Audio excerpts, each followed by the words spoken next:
Crise en Éden. Dans ce grand conflit cosmique entre le bien et le mal, nos premiers parents, Adam et Ève, ont succombé à la tentation. Et nous? Succomberions-nous à la tentation? Quelles sont ces tentations qui demeurent aujourd'hui?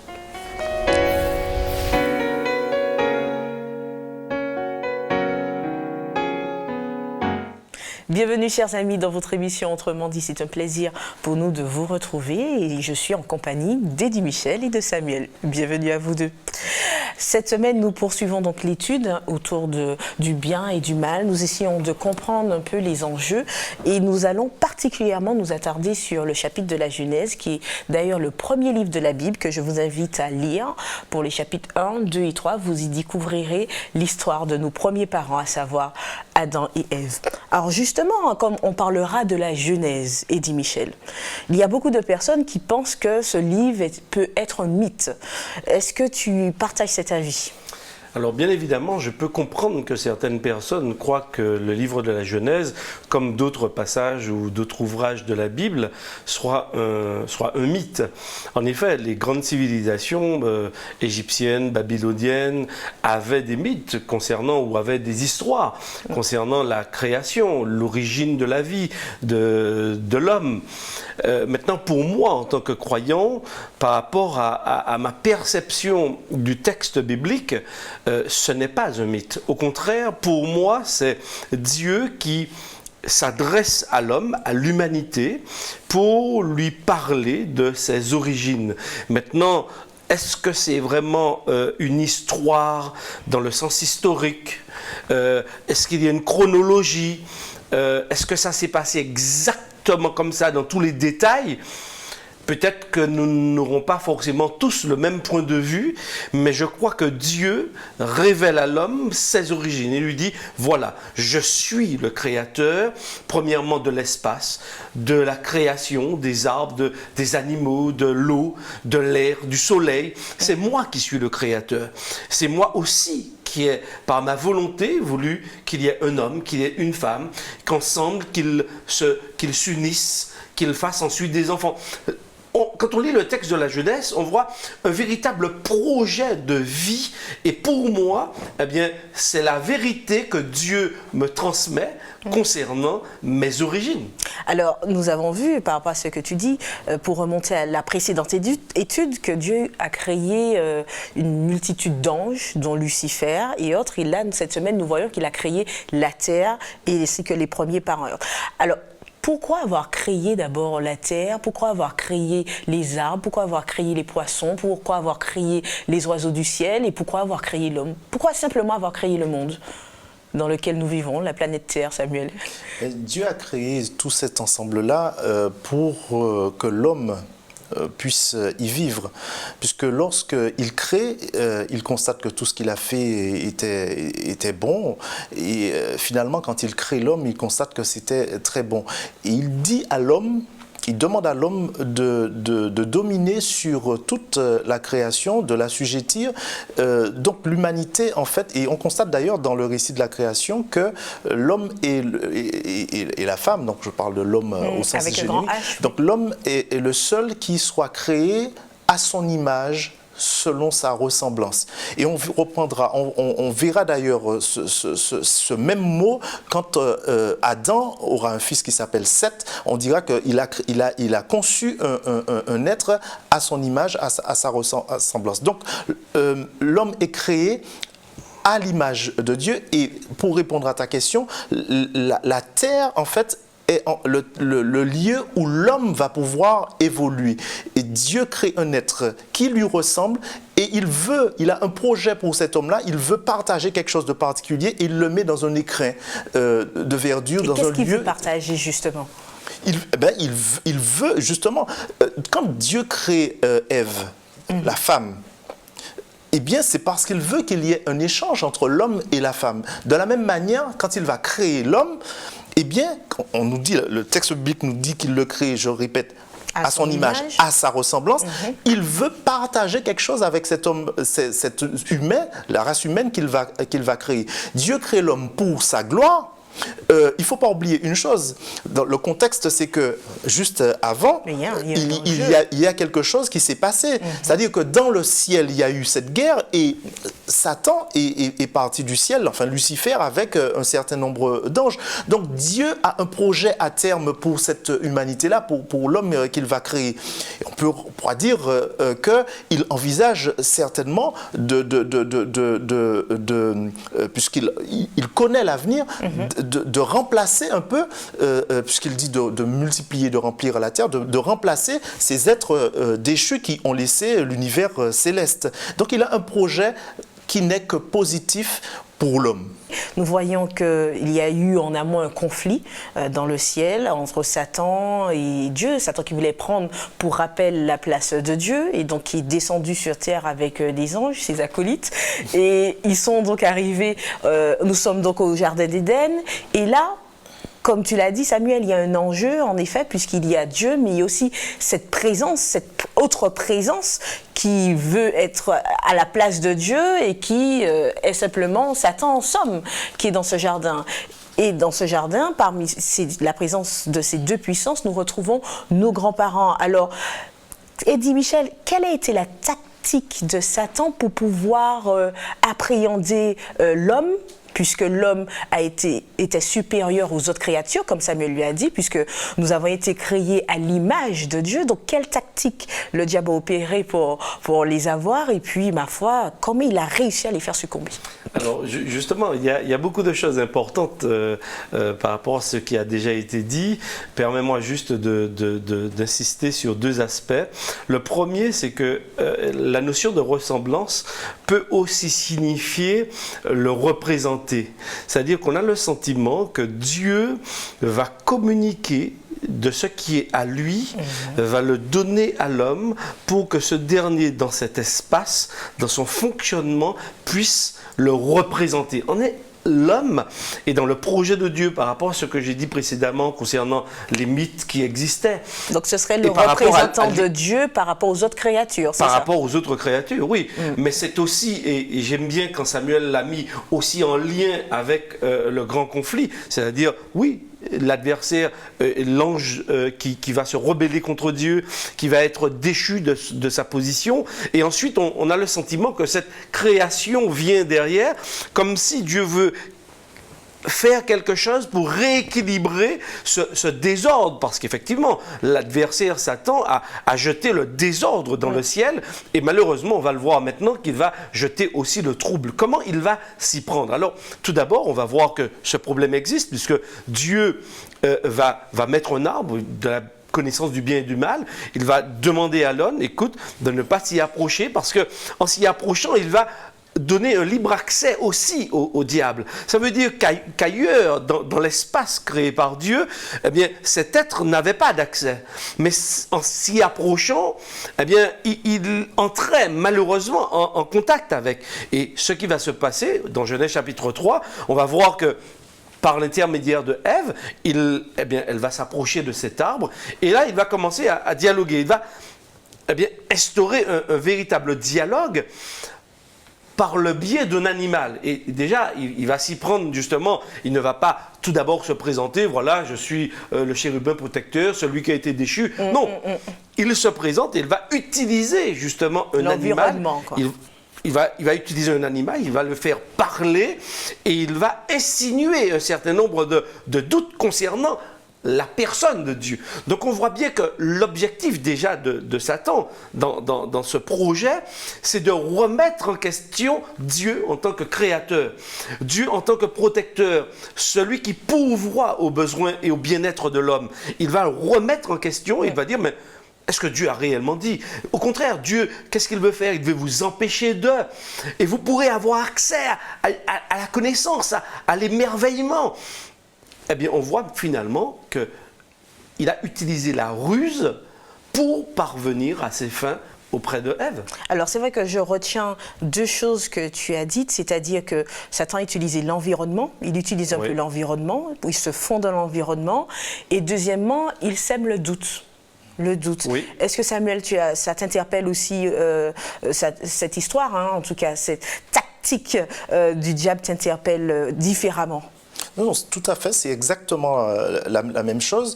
On voit Dieu d'un côté qui met un arbre test, si je puis dire, qui va permettre d'être le révélateur comment dirais-je, du fait que l'homme reste attaché aux directives et aux conseils que Dieu va donner. Donc, comme on dit, donc là, ça sera la pierre de touche pour montrer que on reste accroché à Dieu et qu'on le sert. Et puis, de notre côté, avec toujours la faculté pour l'homme de décider de faire ce que Dieu lui demande, c'est-à-dire de manger tous les autres arbres et de ne pas toucher, enfin de ne pas manger du fruit de cet arbre-là, ou bien effectivement de prendre et de manger cet arbre-là. Mais il y avait pléthore d'arbres dans le jardin. Et de notre côté, eh bien, le fait de suivre ce que Satan nous propose. Et justement, est-ce que c'est la même tactique qu'il opère aujourd'hui?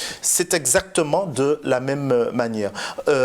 Il y a un texte dans Jacques 1er, il me semble, qui nous montre justement comment la convoitise s'amorce dans le cœur de l'homme, comment l'homme qui sait que ce qu'il va faire est mal, comment il peut progressivement douter, comment le diable va insinuer dans son esprit progressivement le doute, comment la convoitise va entrer, puis comment va s'amorcer petit à petit le péché. C'est exactement ce qui va se passer avec Ève.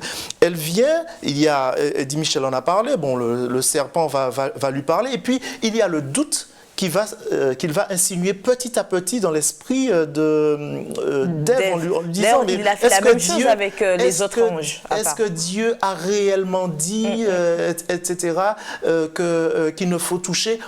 C'est très intéressant. Il lui dit de ne manger aucun arbre du jardin, alors que Dieu n'a pas dit cela. Dieu a dit simplement de ne pas toucher, de ne pas manger plutôt du fruit d'un arbre en particulier.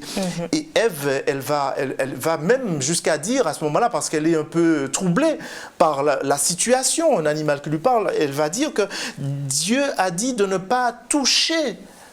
Et Dieu n'a pas dit ça. À la limite, Ève aurait pu, et Adam aussi, toucher de l'arbre et se dire, bon, de toutes les façons, ça s'arrêtera là. Et ce n'est qu'à ce moment-là, quand le serpent insinue le doute, qu'elle se rend compte que le fruit, il n'est pas simplement beau à regarder ou à toucher, mais qu'il est bon à manger.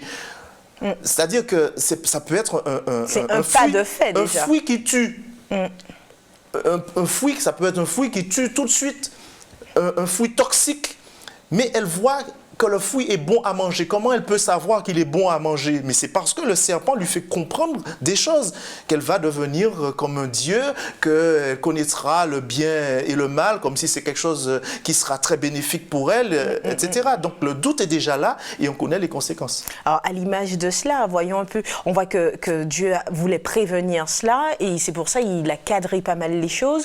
Il a mis un cadre dès le départ au niveau des parents pour dire vous ne touchez pas cet arbre. On aurait dit que Dieu tient à mettre un cadre, de même qu'il sépare les eaux pour faire le ciel et la mer, la terre. Il y a des animaux pour l'océan, on va dire. Il y a des animaux dans le ciel. Tout est vraiment bien catégorisé et autres. Par rapport à cela, en fait, je me pose la question suivante. Nous, dans notre monde actuel, est-ce qu'il ne faudrait pas, en quelque part, que l'on catégorise également les choses pour ne pas avoir accès à la tentation? Puisque là, Dieu même, face au péché, face à la tentation, face au risque de chute d'Ève, avait mis un cadre. Il avait fait une séparation. Ça n'empêche pas la tentation. Totalement. Mais est-ce qu'il faudrait que nous également, on raisonne comme cela aujourd'hui? Alors, je ne sais pas si il faudrait forcément raisonner de cette manière, et en même temps, je me dis oui, pourquoi pas? Pourquoi? Parce qu'en fait, aujourd'hui, nous sommes touchés par le péché. Le péché, il nous a envahis. Le péché est intrinsèque à notre propre personne aujourd'hui. Et il nous fait justement sortir du cadre. Le péché, par définition, c'est cet état de rébellion, de révolte contre Dieu qui refuse Dieu dans sa vie comme souverain et maître de sa vie. Et donc, bien évidemment, le péché nous fait sortir de l'ordre du bonheur voulu par Dieu.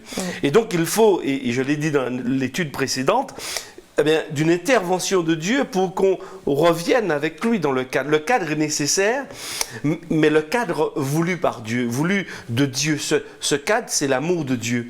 C'est cette communication basée sur la confiance, sur l'amour qui nous permet de rester justement et d'accepter la seigneurie de Dieu dans notre vie. Pour moi, c'est entrer maintenant dans le cadre à partir du moment où j'accepte la seigneurie de Dieu. Mais au départ, en fait, oui, ils étaient dans ce cadre, ils étaient dans cette harmonie, mais ils sont sortis du cadre lorsqu'ils ont mis Dieu dehors. Mais Dieu voudrait que nous puissions retrouver cet équilibre, parce que pour moi, le cadre, c'est l'équilibre, simplement en l'acceptant pleinement dans nos vies. Et ça, il faut que nous fassions maintenant une démarche auprès de Dieu, et comme je l'ai dit précédemment, qu'on le laisse nous trouver. C'est vrai, mais c'est un peu difficile, dit Michel, actuellement. Pourquoi je dis c'est difficile? Parce qu'il y a bien souvent un mélange de vérité et d'erreur. Comment on peut se rendre compte qu'en fait, il y a un faux semblant, que c'est un mélange qui est devant nous, que ce n'est ni la vérité, au contraire, qu'il y a un peu d'erreur dedans et qu'il faudrait justement s'en séparer?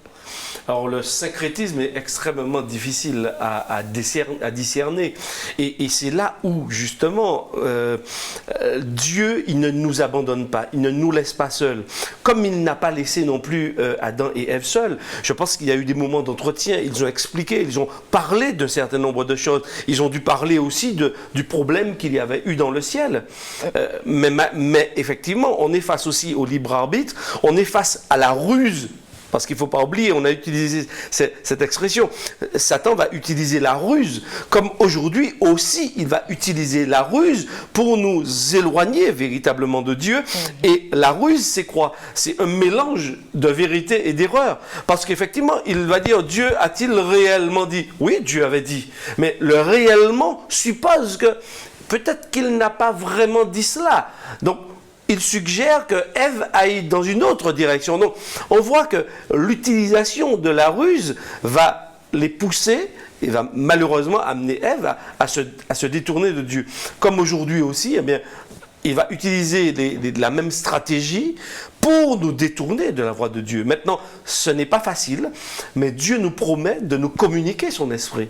Dieu nous promet d'être avec nous. Et si Ève avait suffisamment fait confiance à Dieu jusqu'au bout et qu'elle avait dit « Oui, Dieu a dit et nous ne ferons pas », si elle s'était appuyée sur cette parole et elle avait été jusqu'au bout dans ses actes, eh bien, elle aurait été victorieuse. Mais elle semblait être aveuglée, dans l'aveuglement, comme vous voyez dans les dessins animés où le serpent vous regarde et vous les yeux et compagnie, on ne se rend pas compte. Voilà, hypnotisée. Donc, en quelque sorte... En fait, il ne faut pas se placer sur le terrain de l'ennemi. Tu as parlé de cadre tout à l'heure. Dieu avait placé un cadre. Il avait donné un cadre à l'homme. Il avait donné des règles. C'était très clair. Maintenant, la femme s'est présentée à côté de l'arbre, elle s'est placée à un endroit, j'ai envie de dire qu'à la limite, sachant ce que Dieu lui avait dit, elle n'aurait pas dû se trouver là. Donc elle s'est placée symboliquement sur le terrain de l'ennemi. Et à partir du moment où je fais le parallèle avec nous aujourd'hui, il faut que nous évitions de nous trouver sur le terrain de l'ennemi. Il y a une chose contre laquelle on ne peut pas se prémunir, c'est la tentation. Je m'explique. On peut ne pas succomber, on peut se prémunir pour ne pas succomber contre la tentation, mais la tentation, c'est quelque chose qui est extérieur à nous. C'est le malin, il va chercher à nous tenter. Il cherchait à tenter Jésus, d'ailleurs. Par contre, effectivement, on peut, avec l'aide de Dieu, ne pas succomber à la tentation. Mais la tentation, on sera forcément tenté. Mais si, justement, avec l'aide de Jésus, si on lui laisse... Comme Eddie Michel dit, la seigneurie sur nos vies, si on le laisse nous guider, eh bien, effectivement, on ne succombera pas et puis on pourra sortir vainqueur de la tentation parce qu'on va rester à ce moment-là dans le cadre qu'il a fixé pour nous. Et dans le texte de Jacques que j'ai évoqué à un moment donné, eh bien, on voit bien le processus. Et c'est ce même processus-là qu'on voit chez Ève. Elle a convoité, en écoutant les paroles d'un serpent qui lui parle, elle a convoité le fruit. Elle s'est dit, je peux en manger. Et puis petit à petit, le truc a pris a mûri, le péché a mûri, et puis finalement, elle a appris, elle a croqué. Voilà, c'est comme ça que ça se passe. Si je sais que pour parler de manière très concrète, je sais que me trouver dans des lieux de débauche manifeste, ou dans des lieux où manifestement la présence de Dieu que Dieu n'est pas présent. Me trouver par exemple dans un vidé carnavalesque où on dit mi diabladeo, par exemple, que le diable est présent, parce que c'est ce qui se dit, eh bien je ne vais pas me mettre au bord de la route à regarder, c'est ça ? À regarder, parce que je sais que si je sais que je peux être tenté par le rythme, etc., et me laisser emporter après. Donc il ne faut pas tenter le diable, comme on dit. Oui, voilà. Donc je ne vais pas me trouver sur le terrain de l'ennemi. Si je sais, par exemple, je prends un autre exemple, si je sais que j'ai une prédilection, je ne sais pas moi, pour les femmes, et qu'il y a des amis qui m'invitent dans une sauterie, je vais dire cela comme ça, et où il y aura un nouveau terme. il y aura plein de jolies femmes, et que je sais que c'est ma faiblesse, eh bien je ne vais pas me placer sur ce terrain-là.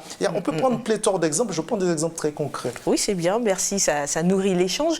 Et regardons un peu comment se poursuit l'histoire de nos parents. On voit donc que Ève succombe, comme tu l'as dit, comme tu l'as mentionné, tu as mentionné toute la trajectoire du péché. On peut être tenté mais ne pas succomber, mais elle, voilà, elle succombe. Elle partage le fruit, elle en mange déjà, elle partage à son mari, et voilà que nous sommes liés, toute la descendance est liée, nous avons ce péché en nous, etc. Et par rapport à toute la séquence que je viens de relater sur l'histoire de nos parents, on voit par la suite que quand Jésus vient à leur rencontre, ils se cachent premièrement, et quand ils ont un premier échange avec Dieu, on voit que chacun se renvoie la balle.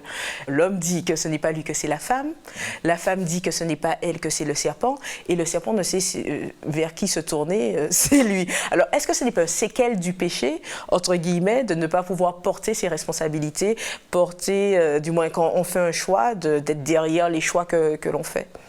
Ah oui, avant le péché, c'était la transparence. On était à nu, l'homme était à nu, la femme aussi, ils étaient nus. Vous voyez, ils n'avaient même pas conscience de leur nudité. Et dès lors que le péché intervient, on voit bien qu'ils se rendent compte qu'ils sont nus. Et puis, comme tu dis, à ce moment-là, on voit des tares qui apparaissent. Le fait de ne pas assumer ses responsabilités, on renvoie à l'autre ses propres turpitude, donc c'est pas moi, c'est la femme c'est pas donc moi, c'est ancré en nous, en fait, on ne peut pas reconnaître nos actes. C'est une conséquence du péché, effectivement. Donc c'est monnaie courante, ça explique pourquoi c'est monnaie courante aujourd'hui. Ben oui. Et donc du coup, et par rapport à cette sentence aussi donnée par Dieu, puisque Dieu dit que le jour où vous mangerez de cet arbre, eh bien vous mourrez, comment appréhender un peu la mort, Michel ? On peut voir la mort sous plusieurs angles. Il y a d'abord la mort spirituelle, parce qu'effectivement, en fait, lorsqu'ils acceptent d'écouter la voix du serpent, ils meurent spirituellement, dans le sens où ils sont détachés de la source de la vie, c'est-à-dire celui qui leur avait donné la vie, eh bien, ils s'en détachent. Donc déjà là, il y a une première mort qui se produit. Maintenant, la mort physique, ils ne vont pas la connaître tout de suite, mais ils vont la connaître, puisque aujourd'hui, Adam n'est plus. Et nous la connaissons. Autour de nous, la mort, elle existe. Mais je crois que la mort la plus importante, c'est la mort spirituelle. C'est-à-dire celle qui fait que nous soyons séparés de Dieu. Et cette mort-là, si on ne va pas à la source, c'est-à-dire si on ne va pas au remède sur cette mort, eh bien, on risque de mourir physiquement, spirituellement, et d'être totalement séparé de Dieu et ne jamais connaître la résurrection dont parle la Bible pour la vie. Donc pour moi, effectivement, eh bien, on peut appréhender la mort de plusieurs manières, mais la mort spirituelle, indépendamment de la mort physique, pour moi, est une mort extrêmement importante, et c'est celle qui va déterminer en quelque part mon avenir par rapport au projet de Dieu. Alors, est-ce que la mort spirituelle, justement, est liée au fait qu'on ait cette connaissance, en quelque sorte, du bien et du mal? Est-ce qu'il y a plus de raisons donc, pour nous de mourir spirituellement? Puisqu'à l'époque, du moins du jardin, il n'y avait pas de mal. Et donc, du coup, Ève et Adam vivaient en plénitude, totale plénitude avec Dieu et compagnie. Alors, le mal, certes, il existait. Eux, ils ne l'avaient pas expérimenté, ils ne connaissaient pas les conséquences du mal dans leur vie quotidienne, puisqu'ils sont sortis des mains de Dieu, du Créateur selon le texte biblique. Tout était bon, tout était parfait, tout était harmonieux. Donc effectivement, ils ne le connaissaient pas. Aujourd'hui, nous sommes dans un autre contexte. Nous sommes dans un contexte de dégénérescence totale. Donc bien évidemment, nous observons toutes les conséquences de ce détachement de Dieu, je dirais, de cette mort par rapport à Dieu, parce que pour moi, et quand je lis le texte biblique, je comprends bien que c'est en se détachant de Dieu que la mort vient. La mort ne peut venir que du détachement de Dieu. Oui, mais alors, c'est que ma question, c'est vu qu'Ève a mangé du fruit, et Adam également a mangé, oui. et Dieu au départ avait posé sa sentence. Le jour où vous mourrez, ou le jour où vous en mangerez, vous mourrez. Oui. Oui. Alors, est-ce que ça signifie que Adam et Ève, comme ils ont désobéi, donc il y a eu ce détachement de Dieu, donc est-ce qu'il y a eu déjà cette mort spirituelle en quelque part? Ah oui, il y a eu cette mort spirituelle. Et est-ce elle perdure aujourd'hui? Et elle perdure encore aujourd'hui. La séparation d'avec Dieu, c'est nos premiers parents l'ont vécu à partir du moment où ils ont mangé le fruit, mais il ne faut pas préjuger, il ne faut pas penser qu'après, ils sont restés éternellement séparés de Dieu. Il y a un acte, je peux dire un acte fondateur qui est celui de manger le fruit qui inaugure une autre ère qui est mauvaise, parce que le péché entre dans le monde. Il y a séparation d'avec Dieu à ce moment-là. Et après, Dieu offre le salut. Dieu offre une rédemption, un rachat. Hein? Et donc, à ce moment-là, quand on accepte justement le sacrifice de Jésus, ou quand on accepte ce que Dieu avait mis en place avant, qui devait préfigurer tout cela, quand on l'accepte dans notre vie, dans notre cœur, eh bien, à ce moment-là, on n'est pas séparé de lui. On se reconnecte. Oui, il y a une connexion qui se fait à nouveau, mais tant qu'on suit notre propre voie, sans qu'on erre chacun, comme dit le texte, comme des brebis faisant ce qu'on veut faire, eh bien, on ne peut pas être connecté à Dieu, on est séparé de Dieu. Et d'ailleurs, c'est le péché qui instaure cette séparation entre l'homme et Dieu. Et à partir du moment où on demande à Dieu d'éliminer ce péché-là, eh bien, la connexion, il ne peut pas y avoir connexion entre l'homme et Dieu quand, je ne vais pas dire quand on pêche, mais quand on vit dans le péché. Parce qu'on peut être connecté à Dieu et malheureusement pécher. Mais il faut avoir toute la lucidité et l'humilité nécessaire pour demander à Dieu, voilà la démarche de repentance, et demander à Dieu de nous pardonner. Nous finirons donc sur ces propos. Je vous remercie. Merci également de nous avoir suivis. Nous vous donnons rendez-vous un prochain Autrement dit.